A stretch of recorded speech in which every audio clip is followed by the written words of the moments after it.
Welcome to the Sustainable You podcast with your hosts Jackie Kidman and Lisa Whiston, self-proclaimed urban hippies, waste warriors and passionate women.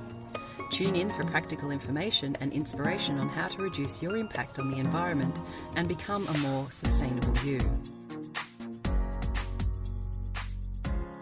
Hey everybody, and welcome to this week's episode of Sustainable You podcast. Hi guys. I'm here with Lisa and I'm Jackie. We wanted to start each episode. We've had this bit of a chat as well, doing lots of chats today, about starting each episode around talking about maybe one thing that we've done or one conversation that we've had that's made an impact around helping others to become more sustainable or helping us to become more sustainable.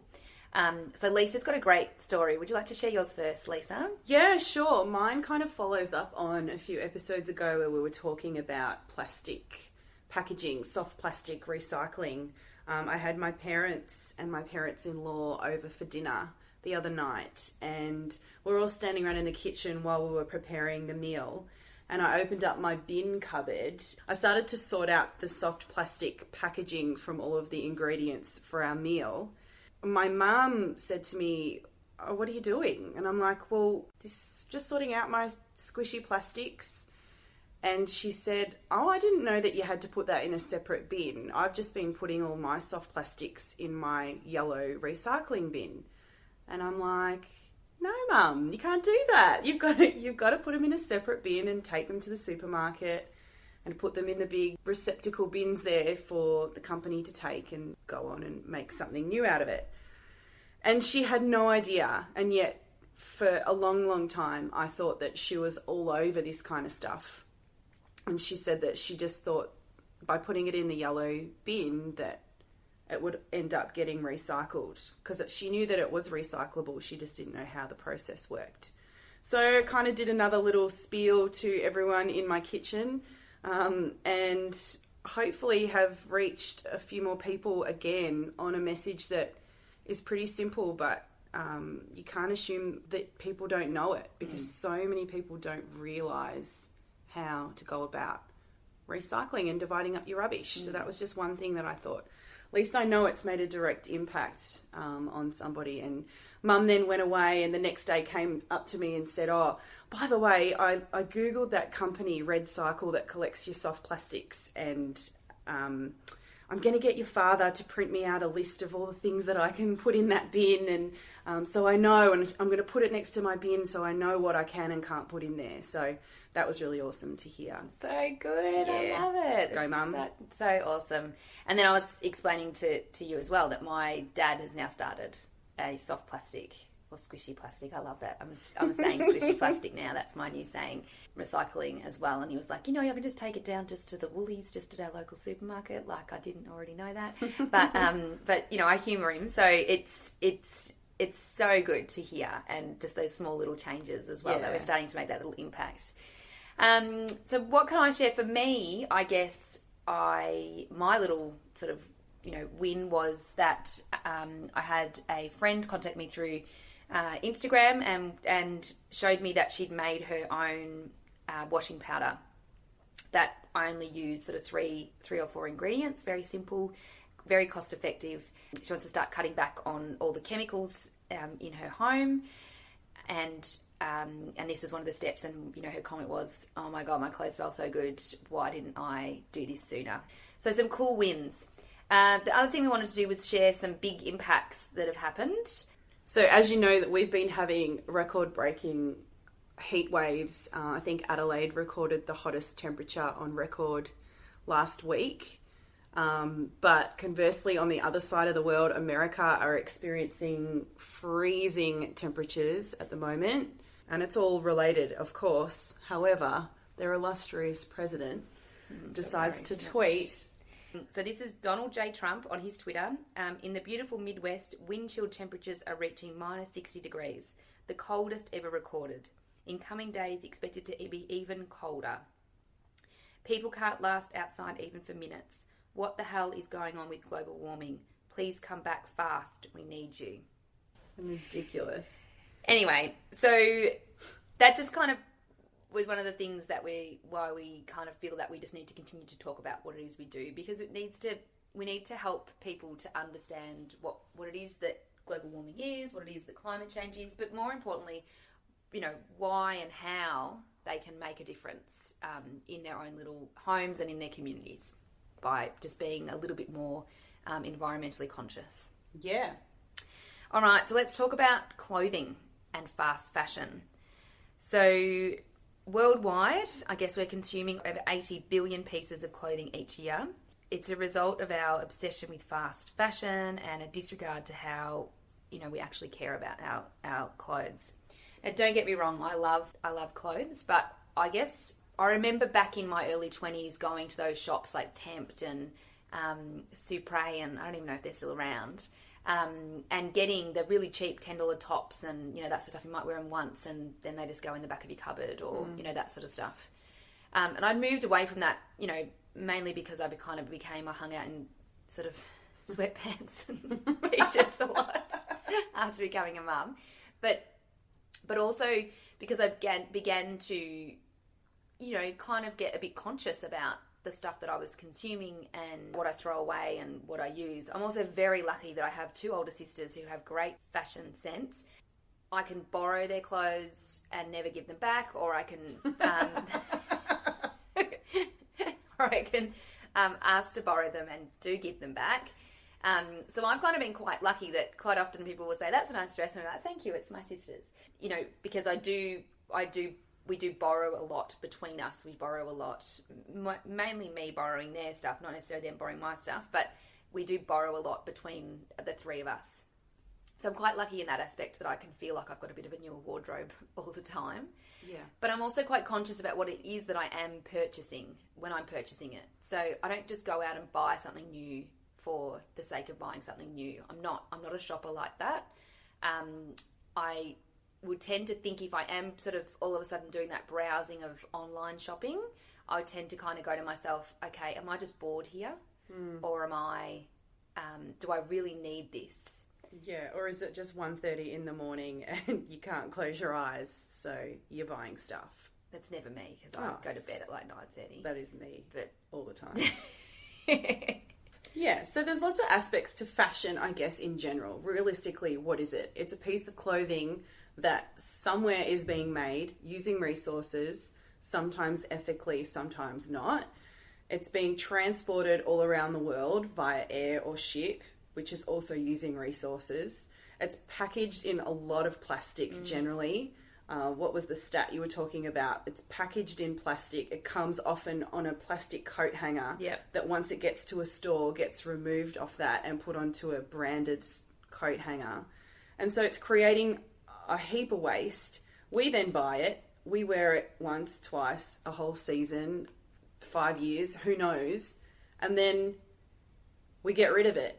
And we either toss it in the landfill waste or we distribute it elsewhere. So there's lots of aspects along this whole chain that we can improve upon how fashion contributes to our sustainability. Yes. Yeah. So beautifully said, Lisa. Thank you so much. It's so articulate. I love you. So for us, we kind of want you to think about that. Where is your fashion being sourced from? What's it made from? And then if you decide that you still really want it, that's fine, buy it. We encourage you to be very fashionable in your lives. But also then when it comes time to, get rid of items of clothing that you think you may no longer need, maybe take a second look and assess whether or not you do need to get rid of this piece of clothing now only to buy another version of it next winter. Or if you keep it in your wardrobe for a certain amount of time, and if you don't reach for it within 6 months or 12 months, then get rid of it. And then when you're getting rid of it, how are you getting rid of it? So let's talk about maybe some of the things that we've thought about. Yeah. So say, for example, kids is a big one because they grow out of stuff so quickly. So I'm lucky I've got 2 boys. I mean, I'd be lucky if I had 2 girls or a boy and a girl, but they're the same sex. So the clothing that James, my 6-year-old, wears, Harvey, my 3-year-old, I'm passing it down. And I don't mind if the collar's stretched a little bit or, that sort of stuff, because most of the time that my kids are out in the dirt and they're getting, like so dirty and messy anyway that a little stain or something like that is not a big deal. So that's one way in sorting out what stuff I want to keep.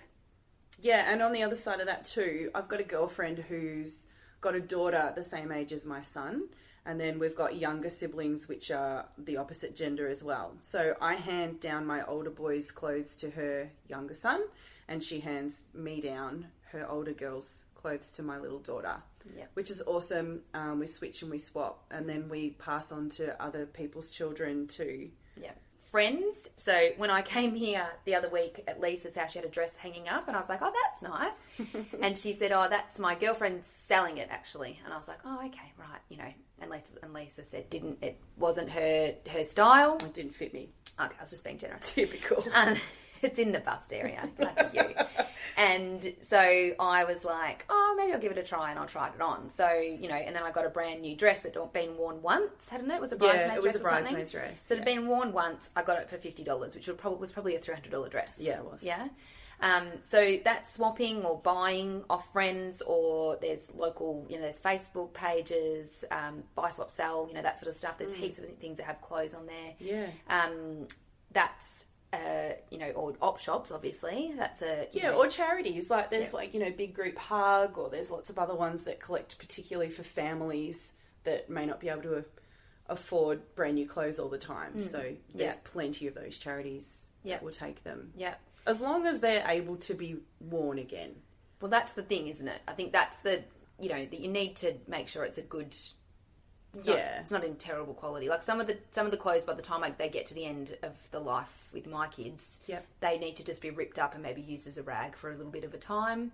And then unfortunately, they most of the time they go into the bin, or I try and chuck it into the compost to see if we can get broken down. Yeah, sure. And just on that too, my husband works in the automotive industry, and he always needs rags. So much so that mechanics actually order rags from suppliers. So this is pretty random, but if you have a local mechanic, perhaps you could, and you want to get rid of some old clothes, perhaps you could ask him if he wants some of your old stuff for rags. Oh, that's a great idea. I'm sure that he would take it. Maybe not your undies. I'll definitely take your undies. Or your bras. Might be excited.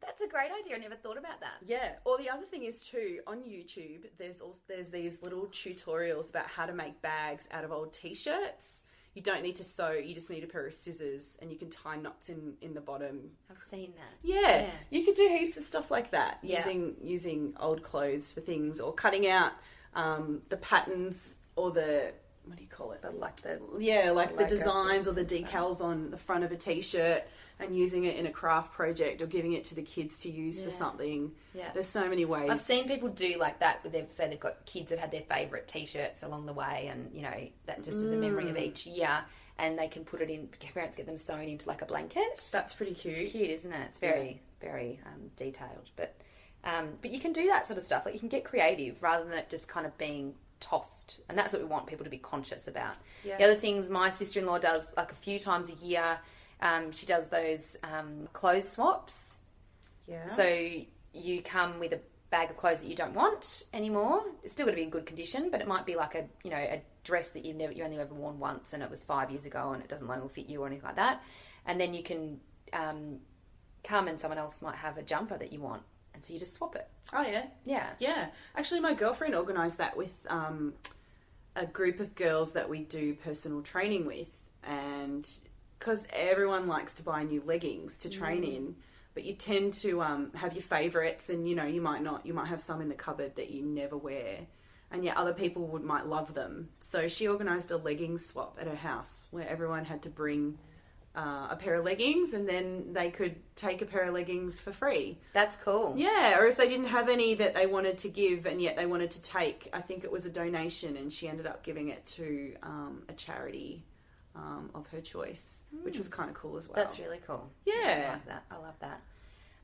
I've also got, like, my cousins and stuff. They also take a whole batch of clothes before it gets to the next level. So by the time it really gets to landfill or to rags, wherever it's going to go, it's less and less and less, you know, that needs to go from a big bag to just a, you know, couple of items. Yeah. So it's quite cool. One other random thing that I was just going to say I love the random was I've for those of you who do not know, which is probably all of you, I learnt to sew last year. And so I've been a little bit mad on the sewing machine. And so now if I'm ever going to get rid of clothing, I cut them up and I borrow the necklines and the cuffs and the pockets, anything that's kind of intact that you can use as an embellishment. Sometimes I've even been known to cut elastic out of skirts and stuff so that I can reuse it when I make clothes or make things for my little sewing projects. So that could be a cool thing to do, like especially jeans. If you're ever going to get rid of jeans, keep those pockets. They're awesome. Yeah, that's true. You can sew them onto anything and you've got a little pocket. Isn't there someone that makes bags out of jeans? Probably. I made an apron out of a pair of jeans. Did you? Yeah, for when I decorate cakes. Oh, yeah, so I wanted cute. a classy apron. Yeah, I love that. I love that. I had an event last year where it was a dressy event and I didn't have anything to wear, so I actually hired a gown. I think it cost me like $100 and it was posted to me and I just popped it back in the bag and sent it back. So the dry cleaning was covered, everything was covered. And it was a beautiful, like, $500 dress that I would never buy myself. Yeah, rather than buying a dress for a wedding and then you feel like you can't wear that dress again because everyone's seen you in that dress. Yeah. I know I was talking to my sister about our bridesmaids dresses that we wore that's still sitting in a cupboard from my sister's wedding. So, you know, there's 2 identical dresses that were expensive and I need to probably look at selling them or, you know, re-gifting them or somehow, but they're just sitting in the cupboard.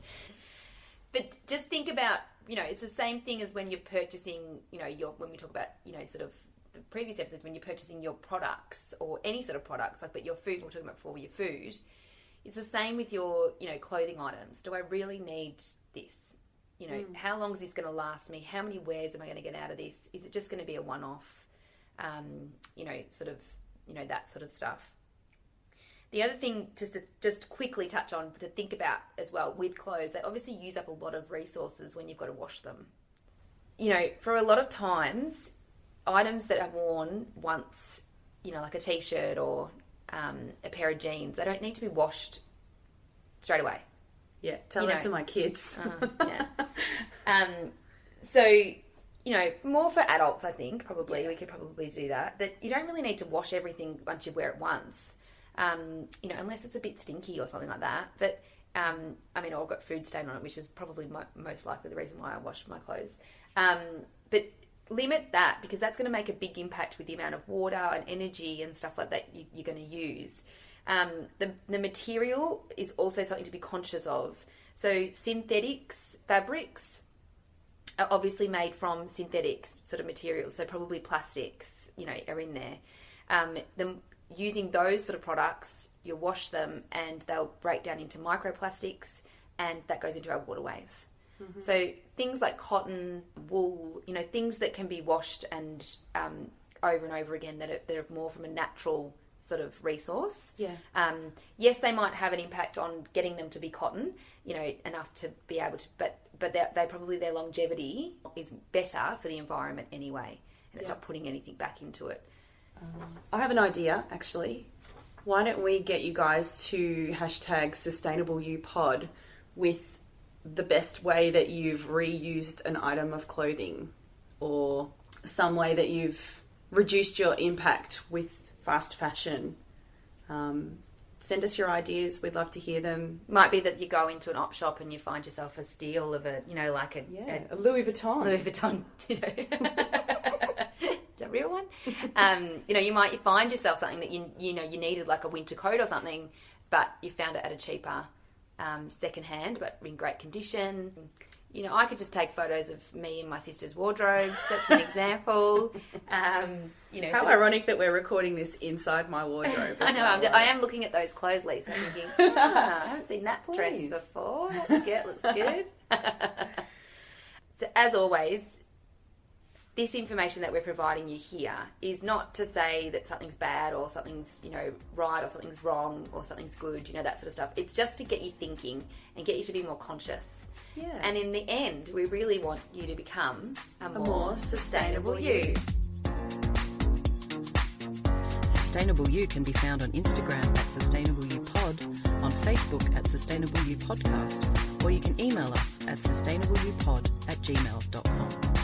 Episodes are created and produced by Lisa and Jackie.